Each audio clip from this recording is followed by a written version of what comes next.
நண்பர்களே, நீங்கள் பார்த்து கொண்டு இருப்பது உங்கள் கௌசிகா ரிவ்யூ. சரி வாங்க வீடியோக்குள்ள போய் என்ன நடக்க போகுது அப்படின்னு சொல்லிட்டு பாத்தீங்கன்னா, நம்ம எஸ்எஸ்கே இருக்காருல்ல, அவர் இருந்துன்னு ஒரு பக்கம் நான் எல்லாத்துலயும் ஜெயிச்சுட்டேன், இதுக்கப்புறம் வெற்றி எனக்கு மட்டும்தான் நிச்சயம் சொல்லிட்டு அகங்காரத்தை வந்த நம்ம எஸ்எஸ்கேவை அடின்னு அடிச்சு நம்ம இலக்கியா ஓட விட்டாங்க. இப்ப கார்த்தியும் நம்ம இலக்கியா சைடு திரும்பிட்டாரு. ஏன்னா உண்மை என்ன அப்படின்றத ஒரு டைமும் நம்ம கார்த்தி புரிஞ்சுக்கிட்டு திரும்புறதுக்குள்ளவே காலம் கடந்து போயிருதுங்க. ஏன்னா ஒரு டைம் பட்டா புரிஞ்சிடும் சொல்லிட்டு சொல்லுவாங்க.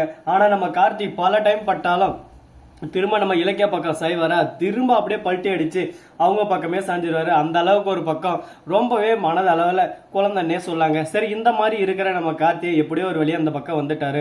நாளைக்கு கேஸ் நடக்க போகுது. இந்த கேஸ்ல நம்ம கார்த்தி போய் உண்மையை சொல்வாரா, நம்ம கௌதம் வெளியே வருவாரா, இதுதான் அங்க கேள்விக்குறியாவே இருக்கு. ஆனா என்ன வேணாலும் நடக்கட்டுங்க, அதை பத்தி நம்மளுக்கு கவலையே இல்லை. ஏன்னா நம்ம இலக்கியா கூட இப்ப நாகு இருக்காரு, கார்த்தி இருக்காங்க, இதனால பிரச்சனையே இல்லை. நாளைக்கு வந்து லாஸ்ட் டேட். இந்த லாஸ்ட் டேட்லயே நம்ம கௌதமை வெளியே கொண்டு வந்துட போறாங்க. ஆனா இந்த இடத்துல மிகப்பெரிய ஒரு ட்விஸ்ட் ஒன்று இருக்குங்க.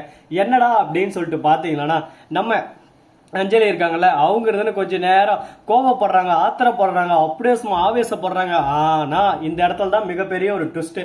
எஸ்எஸ்கே மறுபக்கம் தாட்சாயினி, இவங்க ரெண்டு பேரும் என்ன சொன்னாலும் அப்படியே சும்மா ஆமாஜாமின்னு கொஞ்சம் தலையாட்டி கோவப்படுற மாதிரி பட்டு அவங்க பக்கமே திரும்பிடுறாங்க.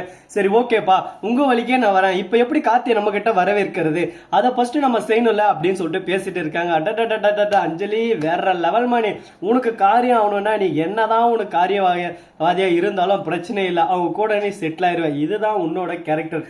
இந்த மாதிரி தான் நம்ம கௌதம் இருக்காருல, அவரை காப்பாத்துறதுக்காக நம்ம இலக்கியா போராடினு இருக்காங்க. இப்ப அஞ்சலி திரும்ப அவங்க சைடு போயிட்டாங்க. உடனே அஞ்சலிக்கு போன் பண்ணலாம்னு சொல்லிட்டு நினைக்கிறாங்க. அந்த சமயத்துல திடீர்னு நம்ம இலக்கியா கிட்ட இருந்து எஸ்எஸ்கேவுக்கும் போன் வருதுங்க. எஸ்எஸ்கே அப்படியே சும்மா பதட்டத்தோட அப்படியே சும்மா தோடைய நட்டிங்க போனை எடுத்து அட்டன் பண்ணி பேசுறாரு. உடனே எஸ்எஸ்கே, நாளைக்கோட உனக்கு லாஸ்ட் எண்ட் டேட், நாளைக்கு டேட்டை நீ ஞாபகம் வச்சுக்கோ, இதுக்கு மேல நீ பண்ண தப்பு ஒவ்வொன்றத்தையும் எடுத்து போட்டு உன்னை அடிக்கிறதுக்கு நான் கிளம்பிட்டேன் அப்படின்னு சொல்லிட்டு சொல்றாங்க. இலக்கியா, நான் இல்லாத போது சாமர்த்தியமா நீ கார்த்தியும் நாகவும் தூக்கிட்டா நீ ஜெயிச்சிருவன்னு நினைச்சுன்னு இருக்கியா அப்படின்னு சொல்லிட்டு, ஆமா நான் இருந்த போது தான் நீ கார்த்தியும் மறுபக்கம் நாகைகளா அரேஞ்ச் பண்ணியா தம்பி, நீ எப்படி பண்ணியா, உன் வழியில் வந்துதான் உன்ன அடிக்கணும், நேருக்கு நேரம் மோதறதுக்கு ஒண்ணு இது போர்க்களம் இல்ல, இந்த இடத்துல சாமர்த்தியம் தான் முக்கியம் அப்படின்னு சொல்லிட்டு நம்ம இலக்கியா பேசிட்டு இருக்காங்க. இதை கேட்கும் போது நமக்கே ஒரு பக்கம் ஆச்சரியமாவும் வியப்பாவும் இருக்கு. எப்படியும் ஒண்ணு நம்ம இலக்கியா ஜெயிப்பாங்களான்னு சொல்லிட்டு பார்த்தீங்கன்னா கண்டிப்பா ஜெயிப்பாங்க. நாளைக்கு உனக்கு எதிராக நாகும் வந்து கோர்ட்ல எல்லாம் உண்மையும் சொல்ல போறாரு, இதுக்கப்புறம் நீ ஜெயில் கம்பி எண்ணத்துக்கு ரெடியா இரு அப்படின்னு சொல்லிட்டு சொல்றாங்க. என்கிட்ட காசு இருக்கு, நான் காசை விட்டு எறிஞ்சுனா எத்தனை பேர் என்ன அந்த அரசாங்கமே ஏன் பின்னாடி வரும், அப்படி அரசாங்கமே உன் பின்னாடி வரதா இருந்தா நீ எதுக்குற கார்த்திகை கடத்த போற, மறுபக்கம் எங்களெல்லாம் டார்ச்சர் பண்ண போற, அந்த அரசாங்கத்தை வச்சு இந்நேரம் எங்களை காலி பண்ணிட்டு இருக்கலாமே, எல்லாமே உனக்கு சாதகமா இருக்குன்னு சொல்லிட்டு நினைக்காத, காசு மட்டும் இருந்தா போதும், அது உண்மையும் இருக்கணும், நியாயமும் இருக்கணும் அப்படின்னு சொல்லிட்டு நம்ம இலக்கியா பேசின்னு இருக்காங்க. இலக்கியா பேசுறதை கேட்கும் போது நமக்கும் வியப்பாவும் ஒரு பக்கம் ஆர்வமா தான் இருக்குது. இதுக்கு மேல பிரச்சனை மேலும் மேலும் மேலும் வளர்ந்துட்டு போகுமான்னு சொல்லிட்டு பாத்தீங்கன்னா கண்டிப்பா வாய்ப்பு இல்லை. இதோட இதுக்கு ஒரு முற்றுப்புள்ளி வைக்க தான் போறாங்க. அது மட்டும் இல்லாம நம்ம கார்த்தியம் போனை வாங்கி, எஸ்எஸ்கே உன்னை நம்பி வெந்து போனது போதும், இதுக்கு மேல உனக்கு இருக்குடா, என் கூட தான் அஞ்சலி இருக்கா, அந்த அஞ்சலி கிட்ட பேசுறியாச்சாலும் அப்படின்னு சொல்லிட்டு அஞ்சலி கிட்ட கொடுக்குறாங்க. அஞ்சலி எந்த கார்த்தி அவங்கள நம்பாத, அவங்க நம்ப வச்சு நம்மள ஒரேடியா ஏமாத்திடுவாங்க, நம்ம கிட்ட இருந்து சொத்தெல்லாம் புடுங்கிறதுக்காக தான் இந்த மாதிரி எல்லாம் பண்ணிருக்கா அப்படின்னு சொல்லிட்டு சொன்னதா ஜானகி பக்கம் இருந்த இவ திருந்த மாட்டாடா, இவ திருந்தவே மாட்டா, இவளை எட்டுன்னு போயிட்டு நல்லா சாமியாரை பார்த்து நல்லா அப்படியே சும்மா பத்திரி தலை ஒரு பக்கம் ஜாட்டி எடுத்துன்னு போடுன்னு போட்டாதான் அவ திருந்துவா, அது வரைக்கும் அவ திருந்தவே மாட்டா அப்படின்ற மாதிரி இது பண்ண இருக்காங்க.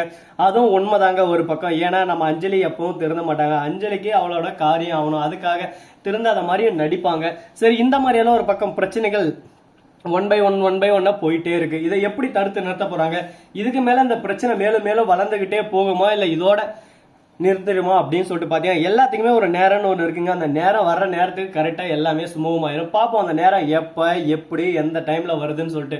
வர்ற நேரத்துல எல்லாமே அடிச்சு தூள் கழுவிட்டு போயிட்டே இருக்கணும். சரி, போனதெல்லாம் போயிருச்சு, இதுக்கப்புறம் இதை பத்தி பேசி ஒன்றும் நடக்க போறது இல்லை. அடுத்து என்ன பண்ணலாம் ஏது பண்ணலாம்னு சொல்லிட்டு நம்ம அடுத்த கட்டத்தை தான் நம்ம யோசிச்சாகணும். அப்படி என்ன பண்ண போறாங்க ஏது பண்ண போறாங்க அப்படின்னு சொல்லிட்டு பாத்தீங்கன்னா, நம்ம இலக்கியா சொன்ன மாதிரி நம்ம நாகுவையும் மறுபக்கம் கார்த்தியும் கோர்ட்டு கொண்டு வந்துடுறாங்க. அந்த இடத்துக்கு நம்ம எஸ்எஸ்கே மறுபக்கம் அஞ்சலியும் வந்துடுறாங்க. ஆனா அஞ்சலி அங்க மிகப்பெரிய ஒரு ட்விஸ்ட் வச்சிருக்கா. நான் உங்க கூட இருக்கிற போது உங்களுக்கு சாதகமா பேசலாம், நீங்க அடுத்த செகண்டே நான் அங்கேயே ரூம்ல போட்டு அடிச்சுட்டு இருப்பீங்க. ஆனா இங்க வந்து உங்களோட ஒரு பருப்பும் வேகாது, ஏன் புருஷனை கடத்துறீங்க, இப்ப பாருங்க நான் எப்படி உங்களுக்கு ஆப்பு வைக்கிறேன்னு சொல்லிட்டு போயிட்டு கோர்ட்ல ஸ்டேஜ் மேலே ஏறி நின்று இந்த எஸ்எஸ்கே தான் என் புருஷனை கடத்துந்து என்னையும் கடத்தினாரு அப்படின்னு சொல்லிட்டு உண்மையெல்லாம் வளர்றாங்க. எஸ்எஸ்கேவுக்கு அப்படியே பதட்டம் ஒரு பக்கம், பயம் ஒரு பக்கம், அள்ளு விடுது. தாட்சாயினே உன் பேச்சை கேட்டதுக்கு இதெல்லாம் எனக்கு இன்னும் தேவை, இதுக்கு மேலேயும் தேவைன்னு சொல்லிட்டு புலம்பிட்டு இருக்காரு. இதுக்கப்புறம் பிரச்சனை வருமா வராதான்னு சொல்லிட்டு பார்த்தியா கண்டிப்பா வரும். வர வேண்டிய நேரத்தில் எல்லாமே தேடி வரும். அந்த டைமுக்கான காலம் இன்னும் காத்துட்டு இருக்கு. ஸோ நண்பர்களே, இந்த வீடியோ பிடிச்சிருந்தா லைக் பண்ணுங்க, கமெண்ட் பண்ணுங்க, ஷேர் பண்ணுங்க, டிண்டிங் பெல்லை தட்டி விட்டு போங்க. அப்பதான் நான் போற அடுத்தடுத்த வீடியோ உங்களுக்கு உடனுக்குடன் நோட்டிபிகேஷன்ல வந்து கொண்டே இருக்கும். மிக்க நன்றி. தேங்க்ஸ் ஃபார் வாட்சிங். Tata, see you. நன்றி, வணக்கம், வந்தனம், வருக தருக.